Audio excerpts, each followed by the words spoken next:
Hello दोस्तों, कैसे आप लोग? उम्मीद करते हैं अच्छे होंगे। दोस्तों, इस वीडियो में language English and Hindi practice set paper देखने वाले हैं। यह वीडियो बीपीएससी 4.0 के लिए अत्यंत आवश्यक है, तो आप लोग लास्ट तक ज़रूर बने रहिएगा। तो चलिए शुरू करते हैं। शुरू करने से पहले यदि आप नए हैं, चैनल को सब्सक्राइब कर लीजिए, बेल आइकन को प्रेस कर दीजिए और एक बार वीडियो को शेयर कर दीजिए। देखिए, फर्स्ट क्वेश्चन है कि fill in the blanks with most appropriate words. We are fortunate to have extremely and तो यहाँ पे क्या होने वाला है? तो देखिए, यहाँ पे जो राइट आंसर हो जाएगा ये हो जाएगा सी ऑप्शन। क्या होगा? सी ऑप्शन हो जाएगा, competent.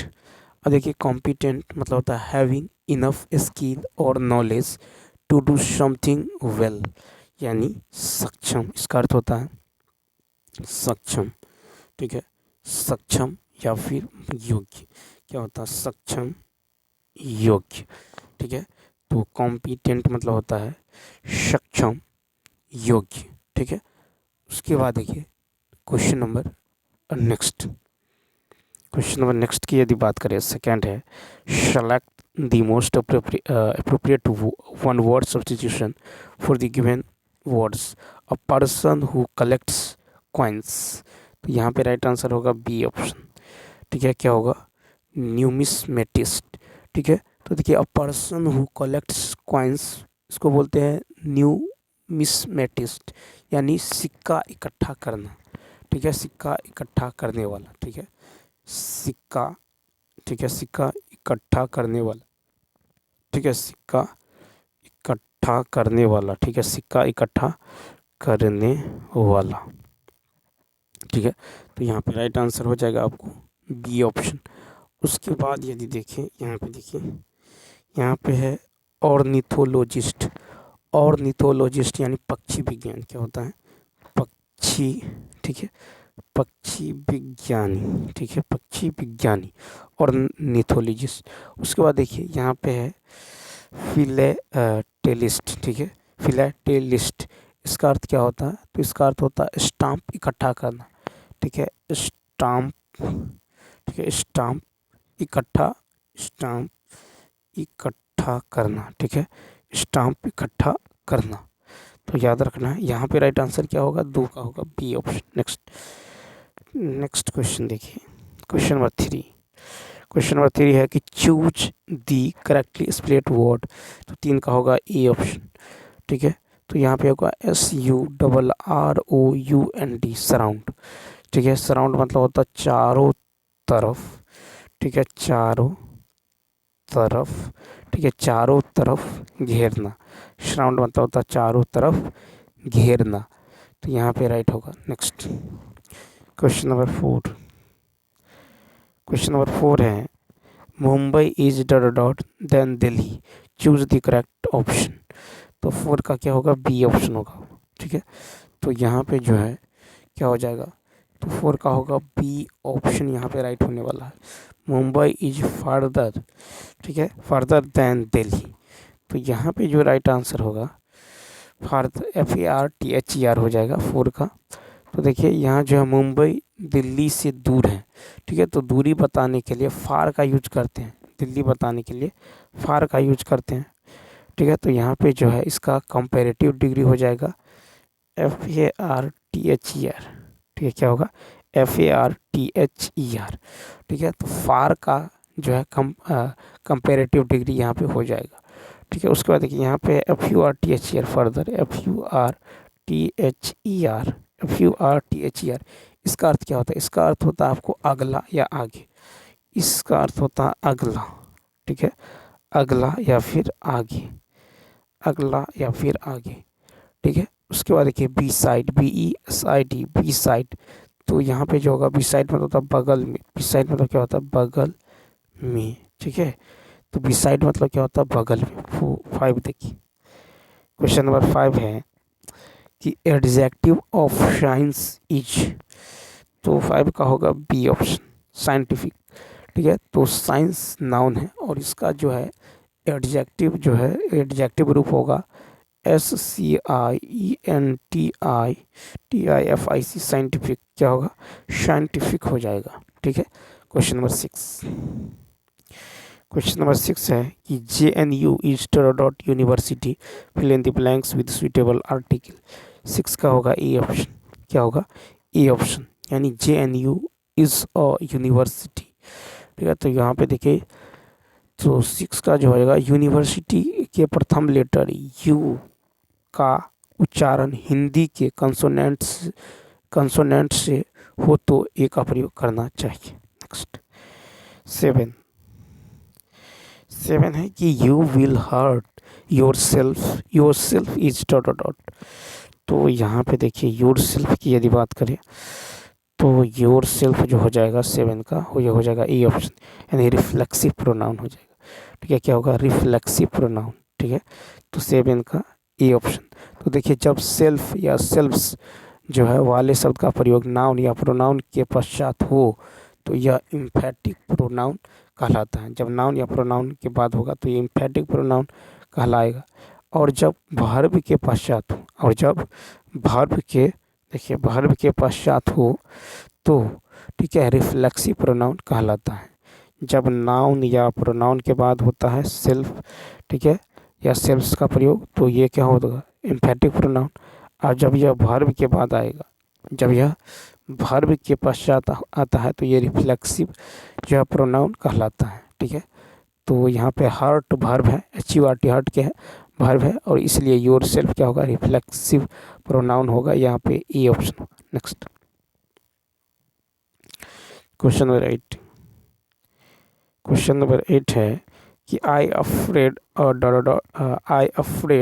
Dot dot a ghost, choose the correct preposition. 8 का हो जाएगा बी। क्या होगा? I afraid of a ghost. तो देखिए, अफ्रेड के साथ प्रीपोजिशन ऑफ का प्रयोग होता है। क्या होता है? तो यहाँ पे अफ्रेड ऑफ होगा, AFRAID, अफ्रेड ऑफ। ठीक है, अफ्रेड ऑफ। ठीक है, तो अफ्रेड के साथ प्रीपोजिशन ऑफ का प्रयोग होता है। 9। अब यहाँ देखिए, 9 है कि आज कल वह दिल्ली में रहता है। आजकल वह दिल्ली में रहता है। इस वाक्य में आजकल किस प्रकार का जो है क्रिया विशेषण है? तो 9 का हो जाएगा आपको ए ऑप्शन। ठीक है, तो देखिए, आजकल वह दिल्ली में रहता है, इस वाक्य में आजकल कालवाचक क्रिया विशेषण हो जाएगा। ठीक है, क्या हो जाएगा? तो कालवाचक क्रिया विशेषण हो जाएगा। वाक्य में मुख्य क्रिया के साथ वाक्य में मुख्य क्रिया के साथ कब लगाकर प्रश्न करने से जो उत्तर प्राप्त होता है वह कालवाचक क्रिया विशेषण होगा। ठीक है, तो वाक्य में मुख्य क्रिया के साथ, उसके बाद देखिए, बाहर स्थानवाचक क्रिया विशेषण है, थोड़ा परिमाणवाचक क्रिया विशेषण है। नेक्स्ट फिर है कि बिन पढ़ा शब्द में कौन सा उपसर्ग है? 10 का होगा सी ऑप्शन, बिन। तो देखिए, बिन पढ़ा शब्द में बिन उपसर्ग है। उपसर्ग वे जो है अविकारी शब्दांश होते हैं जो शब्द के पूर्व जुड़कर उसके अर्थ या भाव में परिवर्तन कर देते हैं। ठीक है, विवाद शब्द में वी उपसर्ग है, विवाद शब्द में वी उपसर्ग है। 11 फिर है कि चतुराई शब्द में कौन सा प्रत्यय है? 11 का ए ऑप्शन, आई। तो देखिए, चतुराई शब्द में आई प्रत्यय है। चतुराई का संधि विच्छेद होगा चतुर प्लस आई। ठीक है, क्या होगा? चतुर, देखिए, चतुर प्लस आई। ठीक है, तो चतुराई में होगा, इसका संधि विच्छेद होगा चतुर प्लस आई। और यहाँ पे आई जो है क्या है? तद्धित प्रत्यय का उदाहरण है। देखिए, प्रत्यय के 2 भेद होते हैं, एक तो कृत प्रत्यय होता है, तो दूसरा जो है तद्धित प्रत्यय होते हैं। 12 नंबर 12 है कि तिरंगा शब्द में कौन सा समास है? तिरंगा शब्द में कौन सा समास है? 12 का ए, द्विगु समास। ठीक है, तिरंगा शब्द में द्विगु समास है। द्विगु समास, जिस समास शब्द का पूर्व पद संख्यावाचक विशेषण हो उसे द्विगु समास कहते हैं। इससे समूह अथवा समाहार का बोध होता है, जैसे शताब्दी, दोपहर, चौराहा आदि। नीलगाय शब्द में कर्मधारी समास है। नीलगाय, नीलगाय में कौन सा समास है? कर्मधारी। पीताम्बर में बहुब्रीहि समास। 13 कहता कौन सा शब्द खग शब्द का अर्थ नहीं है? 13 का होगा सी। तो देखिए, यहाँ पे खग का, तो मृदुल। ठीक है, मृदुल खग शब्द का अर्थ नहीं है। मृदुल जो है ये खग शब्द का अर्थ नहीं है। द्विज जो है पक्षी। ठीक है, पखेरु खग शब्द का अर्थ है। द्विज पक्षी, द्विज जो है द्विज पक्षी, और उसके बाद जो है पखेरु, पखेरु ये खग जो है, पखेरु जो होता है ये सब किसका है, तो ये सब जो है खग शब्द का अर्थ है, मृदुल खग शब्द का अर्थ नहीं है। पक्षी के अन्य पर्यायवाची होता है वी हंग, ठीक है, उसके बाद होता है खग, विहग खग, ठीक है, उसके बाद विहग, एक होता है विहंग, विहग विहंग, ठीक है, अंडज, अंडज, ठीक है, शकुंत, शकुंत, पतंग, शकुंत पतंग, परिंदा, शकुंत पतंग परिंदा आदि। नेक्स्ट 14 की यदि बात करें तो कहता कंठ महाप्राण घोष व्यंजन वर्ण का उदाहरण कौन सा है। 14 का होगा सी ऑप्शन घाव। तो यहाँ पे है कंठ महाप्राण घोष व्यंजन वर्ण का उदाहरण कौन सा है। 14 का होगा सी ऑप्शन यानी घाव। तो कंठ महाप्राण घोष व्यंजन वर्ण का उदाहरण घाव है। कंठ महाप्राण घोष व्यंजन वर्ण का उदाहरण क्या है, घाव है। कंठ महाप्राण घोष व्यंजन वर्ण का उदाहरण घाव है। ठीक है, तो यहाँ पे है कि कंठ ध्वनिया होता है, एक तो अघोष क है अघोष अल्प प्राण, ख है अघोष महाप्राण, ग है जो है सघोष अल्प प्राण, और घ है सघोष महाप्राण, और र जो होता है ये होता है सघोष अल्प प्राण, सघोष अल्प प्राण।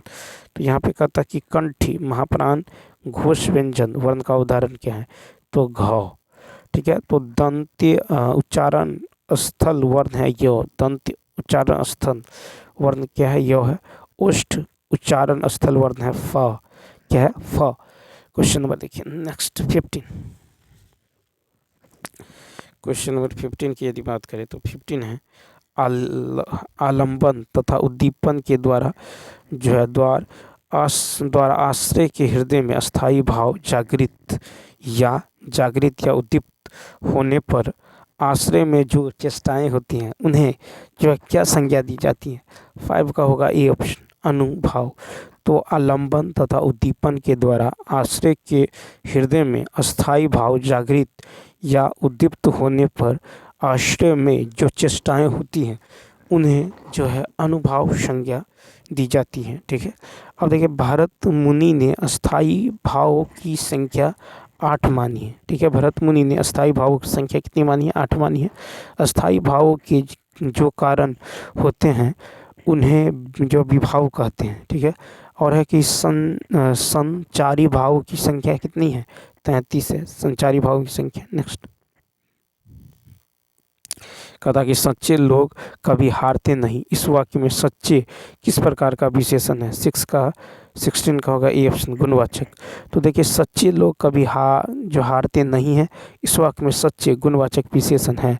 भला बुरा गुणवाचक विशेषण है, भला और बुरा ये क्या है, तो गुणवाचक विशेषण है। 10 घोड़े इसमें संख्यावाचक विशेषण है, 10 घोड़े इसमें जो है संख्यावाचक विशेषण है। नेक्स्ट फिर कि वाक्य में प्रयुक्त शब्द को क्या कहते हैं, 17 का वाक्य में प्रयुक्त शब्द को क्या कहते हैं, 17 का बी पद। तो वाक्य में प्रयुक्त शब्द को पद कहते हैं, वाक्य में प्रयुक्त शब्द को पद कहते हैं। ठीक है, फिर है कि पद 5 प्रकार के होते हैं, संज्ञा सर्वनाम विशेषण क्रिया और अव्यय। ठीक है, जब वाक्य में एक से अधिक पद मिलकर जो है एक व्याकरणिक जो है इकाई का काम करते हैं तो उस बंधी हुई इकाई को पदबंध कहते हैं। 18 प्राकृत या किस परिवार की भाषा है, तो 18 का बी आर्य। तो देखिए प्राकृत जो है आर्य परिवार की भाषा है, तमिल द्रविड़ परिवार की भाषा है, अरबी सेमेटिक परिवार की भाषा है। 19 देखिए कहता है कि जिसका जन्म जो है पहले हुआ हो, इस वाक्यांश के लिए सही शब्द क्या होगा, तो 19 का ए ऑप्शन अग्रज। तो जिसका जन्म पहले हुआ हो इस वाक्यांश के लिए सही शब्द अग्रज होगा। आगे की बात सोचने वाले अग्रसूची होगा। जिसका जन्म बाद में हुआ हो अनुज, जिसका जन्म बाद में हुआ हो अनुज। नेक्स्ट है कि इनमें से कौन सा शब्द अनूठा का पर्यायवाची शब्द नहीं है, 20 का बी लक्षण। तो लक्षण शब्द अनूठा का पर्यायवाची नहीं है।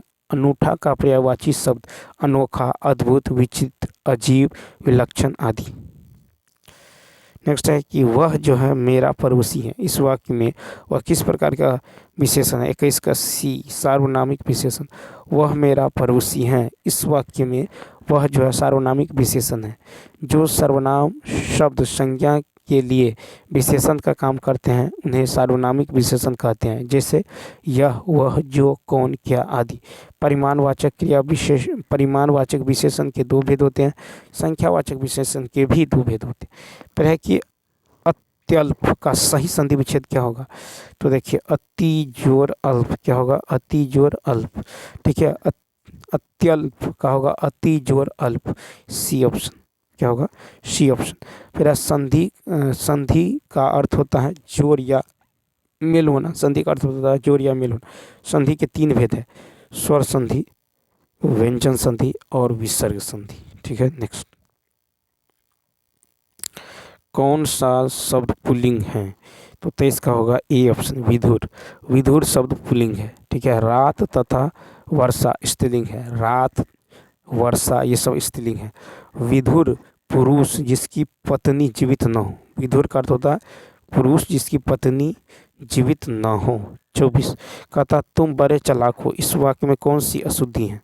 तो देखिए तुम बड़े चालाक हो, इस वाक्य में अव्यय संबंधी अशुद्धि है। शुद्ध वाक्य होगा कि तुम बहुत, देखिए तुम जो है बहुत, तुम बहुत चालाक, तुम बहुत चालाक हो। ठीक है, तुम बड़े चालाक नहीं बल्कि तुम बहुत चालाक हो। ठीक है, तो इसमें अव्यय संबंधी अशुद्धि है, तो शुद्ध होगा कि तुम बहुत चालाक हो। नेक्स्ट 25 कहता कि सही विकल्प का चयन करने वाले वाक्यांशों के लिए एक शब्द। कहता आदि से अंत तक। 25 का बी, आदि से अंत तक यानी क्या होगा? आधोपांत। आदि से अंत तक आधोपांत। 26 नंबर देखिए, कहता प्रत्यक्ष में संधि है। 26 का ए ऑप्शन। तो प्रत्यक्ष में यन संधि है। प्रत्यक्ष का संधि विच्छेद है प्रतिजोर अक्ष। ठीक है, प्रत्यक्ष का संधि विच्छेद क्या होगा? प्रतिजोर अक्ष हो जाएगा। ठीक है, प्रत्यक्ष का होगा प्रतिजोर अक्ष। तो प्रत्यक्ष में यन संधि है। नेक्स्ट, जंगल शब्द का पर्यायवाची। C option, Vipin. जंगल शब्द का पर्यायवाची है विपिन। जंगल का अन्य पर्यायवाची शब्द है वन, कानन, अरण्य, विटप आदि। नेक्स्ट 28 नंबर कहता शुद्ध वर्तनी वाला शब्द है। 28 का क्या शुद्ध वर्तनी वाला है? बी, दर्शनाभिलाषी। शुद्ध वर्तनी वाला शब्द है दर्शनाभिलाषी। ठीक है, नेक्स्ट, यथासंभव में कौन सा समास होता है? ए, अव्ययी भाव समास। यथासंभव में अव्ययी भाव समास हैं। यथासंभव में क्या? अव्ययी भाव समास। तो देखिए जिस समास में पूर्व पद अव्ययी हो अव्ययी भाव समास कहलाता है। ठीक है, जिस समास में पूर्व पद अव्ययी हो अव्ययी भाव समास कहलाता है। यथा, फिर है कि यथारथान। ठीक है, इसमें स्थान देखिए यथारथान, इस स्थान के अनुसार होता है आजीवन, ये जीवन भर। ठीक है, आजीवन यानी जीवन भर, और प्रतिदिन यानी प्रत्येक दिन। 30 नंबर देखिए, क्वेश्चन नंबर 30 की यदि बात करें तो 30 है कि वर्णमाला में स्पर्श व्यंजनों की संख्या कितनी है? वर्णमाला में स्पर्श व्यंजनों की संख्या कितनी है? तो 25 है। ठीक है, वर्णमाला में स्पर्श व्यंजनों की संख्या 25 है। कंठ, तालु, मूर्धा, ठीक है, दंत, ओष्ठ, ठीक है, स्थानों के स्पर्श से बोले जाने के कारण स्पर्श व्यंजन कहलाता है। स्पर्श व्यंजनों को वर्गीय व्यंजन भी कहते हैं। स्पर्श व्यंजन कवर्ग, चवर्ग, टवर्ग, ठीक है, कवर्ग, चवर्ग, टवर्ग, तवर्ग और पवर्ग है। ठीक है, तो चलिए दोस्तों इस वीडियो में इतना ही। यदि यह वीडियो अच्छा लगा हो तो लाइक, शेयर और सब्सक्राइब करना ना भूलें। तो चलिए मिलते हैं नेक्स्ट वीडियो में। Thanks for